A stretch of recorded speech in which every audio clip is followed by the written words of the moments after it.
ओम शांति 4386। सर्वश्रेष्ठ नई रचना का फाउंडेशन निस्वार्थ स्नेह। सर्व स्नेही बाप दादा बोले। आज बाप दादा अपनी श्रेष्ठ आत्माओं की रचना को देख हर्षित हो रहे हैं। ये श्रेष्ठ व नई रचना सारे विश्व में सर्वश्रेष्ठ है और अति प्रिय है, क्योंकि पवित्र आत्माओं की रचना है। पवित्र आत्मा होने के कारण अभी बाप दादा को प्रिय हो और अपने राज्य में सर्व के प्रिय होंगे। द्वापर में भक्तों के प्रिय देव आत्माएं बनेंगे। इस समय हो परमात्मा परमात्म प्रिय ब्राह्मण आत्माएं, और सतयुग त्रेता में होंगे राज्य अधिकारी परम श्रेष्ठ दैवी आत्माएं, और द्वापर से अब कलयुग तक बनते हो पूज्य आत्माएं। तीनों में से श्रेष्ठ हो। इस समय परमात्म प्रिय ब्राह्मण सो फरिश्ता आत्माएं। इस समय की श्रेष्ठता के आधार पर सारा कल्प श्रेष्ठ रहते हो। देख रहे हो कि इस लास्ट जन्म तक भी आप श्रेष्ठ आत्माओं का भगत लोग कितना आह्वान कर रहे हैं, कितना प्यार से पुकार रहे हैं। जड़ चित्र जानते भी आप श्रेष्ठ आत्माओं की भावना से पूजा करते, भोग लगाते, आरती करते हैं। आप डबल विदेशी समझते हो कि हमारे चित्रों की पूजा हो रही है। भारत में बाप का कर्तव्य चला है, इसलिए बाप के साथ आप सबके चित्र भी भारत में ही हैं। ज्यादा मंदिर भारत में बनाते हैं। ये नशा तो है ना कि हम ही पूज्य आत्माएं हैं। सेवा के लिए चारों ओर विश्व में बिखर गए थे। कोई अमेरिका तो कोई अफ्रीका पहुंच गए, लेकिन किस लिए गए हो? इस समय सेवा के संस्कार स्नेह के संस्कार हैं। सेवा की विशेषता है ही स्नेह। जब तक ज्ञान के साथ रूहानी स्नेह की अनुभूति नहीं होती तो ज्ञान कोई नहीं सुनेगा। आप सब डबल विदेशी बाप के बने तो आप सब का फाउंडेशन क्या रहा? बाप का स्नेह, परिवार का स्नेह, दिल का स्नेह, निस्वार्थ स्नेह। इसने श्रेष्ठ आत्मा बनाया तो सेवा का पहला सफलता का स्वरूप हुआ स्नेह। जब स्नेह में बाप के बन जाते हो तो फिर कोई भी ज्ञान की पॉइंट सहज स्पष्ट होती जाती। जो स्नेह में नहीं आता वो सिर्फ ज्ञान को धारण कर आगे बढ़ने में समय भी लेता, मेहनत भी लेता, क्योंकि उनकी वृत्ति क्यों, क्या, ऐसे, कैसे इसमें ज्यादा चली जाती। और स्नेह में जब लवलीन हो जाते तो स्नेह के कारण बाप का हर बोल स्नेह ही लगता। क्वेश्चन समाप्त हो जाते। बाप का स्नेह आकर्षित करने के कारण क्वेश्चन करेंगे तो भी समझने के रूप से करेंगे। अनुभवी होना। जो प्यार में खो जाते हैं तो जिससे प्यार है उसको वो जो बोलेगा उनको वो प्यार ही दिखाई देगा। तो सेवा का मूल आधार है स्नेह। बाप भी सदैव बच्चों को स्नेह से याद करते हैं, स्नेह से बुलाते हैं। स्नेह ही सर्व समस्याओं से पार कराते हैं। तो ईश्वरीय जन्म का, ब्राह्मण जन्म का फाउंडेशन ही है स्नेह। स्नेह के फाउंडेशन वाले को कभी भी कोई मुश्किल बात नहीं लगेगी। स्नेह के कारण उमंग उत्साह रहेगा। जो भी श्रीमत बाप की है हमें करना ही है। देखेंगे, करेंगे, ये स्नेही के लक्षण नहीं। बाप ने मेरे प्रति कहा है और मुझे करना ही है। यह है स्नेही आत्माओं की स्थिति। स्नेही हलचल वाले नहीं होंगे, सदा बाप और मैं, तीसरा न कोई। जैसे बाप बड़े ते बड़ा है, वैसे स्नेही आत्माएं भी सदा बड़ी दिल वाली होती हैं। छोटी दिल वाले थोड़ी थोड़ी बातों में मूंझेंगे, छोटी बात भी बड़ी हो जाएगी। बड़ी दिल वालों के लिए बड़ी बात छोटी हो जाएगी। डबल विदेशी सब बड़ी दिल वाले होना। बाप दादा सभी डबल विदेशी बच्चों को देख खुश होते हैं। कितना दूर दूर से परवाने समा के ऊपर फिदा होने पहुंच जाते हैं। पक्के परवाने हैं। आज अमेरिका वालों का टर्न है। अमेरिका वालों को बाप कहते हैं आ मेरे। अमेरिका वाले भी कहते हैं आ मेरे। ये विशेषता है ना। वृक्ष के चित्र में आदि से विशेष शक्ति के रूप में अमेरिका दिखाया हुआ है। जब से स्थापना हुई तो अमेरिका को बाप ने याद किया है। विशेष पार्ट है ना। जैसे एक विनाश की शक्ति श्रेष्ठ है, दूसरी क्या विशेषता है? विशेषताएं तो स्थान की हैं ही, लेकिन अमेरिका की विशेषता ये भी है कि एक तरफ विनाश की तैयारियां भी ज्यादा है, दूसरी तरफ विनाश को समाप्त करने की यूएन भी वहां है। एक तरफ विनाश की शक्ति, दूसरे तरफ है सभी को मिलाने की शक्ति। तो डबल शक्ति हो गई ना। वहां सभी को मिलाने के लिए प्रयत्न करते हैं, तो वहां से ही फिर ये रूहानी मिलन का भी आवाज बुलंद होगा। वो लोग तो अपनी रीति से सभी को मिलाकर शांति का प्रयत्न करते हैं, लेकिन यथार्थ रीति से मिलाना तो आप लोगों का ही कर्तव्य है ना। वो मिलाने की कोशिश भी है, लेकिन कर नहीं पाते। वास्तव में सभी धर्म की आत्माओं को एक परिवार में लाना ये है आप ब्राह्मणों का वास्तविक कार्य। ये विशेष करना है।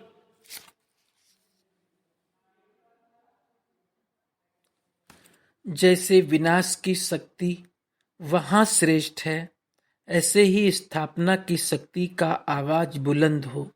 विनाश और स्थापना साथ साथ दोनों झंडे लहरावें, एक साइंस का झंडा और एक साइलेंस का। साइंस की शक्ति का प्रभाव और साइलेंस की शक्ति का प्रभाव दोनों जब प्रत्यक्ष हों तब कहेंगे प्रत्यक्षता का झंडा लहराना। जैसे कोई वीआईपी किसी भी देश में जाते हैं तो उनका स्वागत करने के लिए झंडा लगा देते हैं ना। अपने देश का भी लगाते हैं और जो आता है उनके देश का भी लगाते हैं। तो परमात्म अवतरण का भी झंडा लहरावें, परमात्म कार्य का भी स्वागत करें, बाप का झंडा कोने कोने में लहरावें, तब कहेंगे विशेष शक्तियों को प्रत्यक्ष किया। ये गोल्डन जुबली का वर्ष है तो गोल्डन सितारा सभी को दिखाई दे। कोई विशेष सितारा आकाश में दिखाई देता है तो सभी का अटेंशन उस तरफ जाता है ना। ये गोल्डन चमकता हुआ सितारा सभी की आंखों में, बुद्धि में दिखाई दे। यह है गोल्डन जुबली मनाना। ये सितारा पहले कहाँ चमकेगा? अभी विदेश में अच्छी वृद्धि हो रही है और होनी है। बाप के बिछड़े हुए बच्चे कोने में जो छिपे हुए हैं वो समय प्रमाण संपर्क में आ रहे हैं। सभी एक दो से सेवा में उमंग उत्साह से आगे बढ़ रहे हैं। हिम्मत से मदद भी बाप की मिल जाती है। ना उम्मीद में भी उम्मीदों के दीपक जग जाते हैं। दुनिया वाले सोचते हैं ये होना तो असंभव है, बहुत मुश्किल है, और लगन निर्विघ्न बनाकर उड़ते पंछी के समान उड़ाते पहुंचा देती है। डबल उड़ान से पहुंचे होना, एक प्लेन दूसरा बुद्धि का विमान। हिम्मत उमंग के पंख जब लग जाते हैं तो जहां भी उड़ना चाहें उड़ सकते हैं। बच्चों की हिम्मत पर बाप दादा सदा बच्चों की महिमा करते हैं। हिम्मत रखने से एक से दूसरे दीपक जगते, माला तो बन गई ना।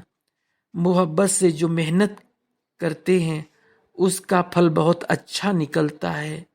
ये सभी के सहयोग की विशेषता है। कोई भी बात हो लेकिन पहले दृढ़ता, स्नेह का संगठन चाहिए, उससे सफलता प्रत्यक्ष रूप में दिखाई देती है। दृढ़ता कलराठी जमीन में भी फल पैदा कर सकती है। आजकल साइंस वाले भी रेत में भी फल पैदा करने का प्रयत्न कर रहे हैं। तो साइलेंस की शक्ति क्या नहीं कर सकती है। जैसे धरनी को स्नेह का पानी मिलता है, वहाँ के फल बड़े भी होते हैं और स्वादिष्ट भी होते हैं। जैसे स्वर्ग में बड़े बड़े फल और टेस्टी भी अच्छे होते हैं, विदेश में बड़े फल होते हैं लेकिन टेस्टी नहीं होते। फल की शक्ल बहुत अच्छी होती लेकिन टेस्ट नहीं। भारत के फल छोटे होते हैं लेकिन टेस्ट अच्छी होती है। फाउंडेशन तो सब यहाँ ही पड़ता है। जिस सेंटर पर स्नेह का पानी मिलता है वो सेंटर सदा फलीभूत होता है, सेवा में भी और साथियों में भी। स्वर्ग में शुद्ध पानी शुद्ध धरती होगी तब ऐसे फल मिलते हैं। जहाँ स्नेह है वहाँ वायुमंडल अर्थात धरनी श्रेष्ठ होती है। वैसे भी जब कोई डिस्टर्ब होता है तो क्या कहते हैं, मुझे और कुछ नहीं चाहिए, सिर्फ स्नेह चाहिए। तो डिस्टर्ब होने से बचने का साधन भी स्नेह है। बाप दादा को सबसे बड़ी खुशी इस बात की है कि खोए हुए बच्चे फिर से आ गए। अगर आप वहां नहीं पहुंचते तो सेवा कैसे होती। इसलिए बिछुड़ना भी कल्याणकारी हो गया और मिलना तो है ही कल्याणकारी। अपने अपने स्थान पर सब अच्छे उमंग उत्साह से आगे बढ़ रहे हैं और सभी के अंदर एक ही लक्ष्य है। बाप दादा की जो एक आस है कि सर्व आत्माओं को अनाथ से सनाथ बना दें, ये आशा हम पूर्ण करें। सभी ने मिलकर जो शांति के लिए विशेष प्रोग्राम बनाया है वो भी अच्छा है। कम से कम थोड़ा सभी को थोड़ा साइलेंस में रहने का अभ्यास कराने के निमित्त तो बन जाएंगे। अगर कोई सही रीति से 1 मिनट भी साइलेंस का अनुभव करे तो वो 1 मिनट का साइलेंस बार बार उसको अपनी तरफ खींचता रहेगा। क्योंकि सभी को शांति चाहिए लेकिन विधि नहीं आती है, संग नहीं मिलता है। जबकि शांति प्रिय सब आत्माएं हैं तो ऐसी आत्माओं को शांति की अनुभूति होने से स्वतः ही आकर्षित होते रहेंगे। हर स्थान पर अपने अपने विशेष कार्य करने वाले अच्छी निमित्त बनी हुई श्रेष्ठ आत्माएं हैं। तो कमाल करना कोई बड़ी बात नहीं है, आवाज फैलाने का साधन है ही। आजकल की विशेष आत्माएं, जितना कोई विशेष आत्माएं संपर्क में आती हैं तो उनके संपर्क से अनेक आत्माओं का कल्याण होता है। एक वीआईपी द्वारा अनेक साधारण आत्माओं का कल्याण हो जाता है। बाकी समीप संबंध में तो नहीं आएंगे ना। अपने धर्म में अपने पार्ट में उन्हों को विशेषता का कोई न कोई फल मिल जाता है। बाप को पसंद साधारण ही है, समय भी वो दे सकते हैं। उन्हों को तो समय ही नहीं है लेकिन वो निमित्त बनते हैं तो फायदा अनेकों को हो जाता है। अच्छा, ओम शांति। पार्टियों से सदा अमर भव की वरदानी आत्माएं हैं, ऐसा अनुभव करते हो। सदा वरदानों से पलते हुए आगे बढ़ रहे हो। जिनका बाप से अटूट स्नेह है वो अमर भव के वरदानी हैं, सदा बेफिक्र बादशाह हैं। किसी भी कार्य के निमित्त बनकर फिर बेफिक्र रहना, यही विशेषता है। जैसे बाप निमित्त तो बनता है ना, लेकिन निमित्त बनते भी न्यारा है, इसलिए बेफिक्र हैं। ऐसे फॉलो फादर सदा स्नेह की सेफ्टी से आगे बढ़ते चलो।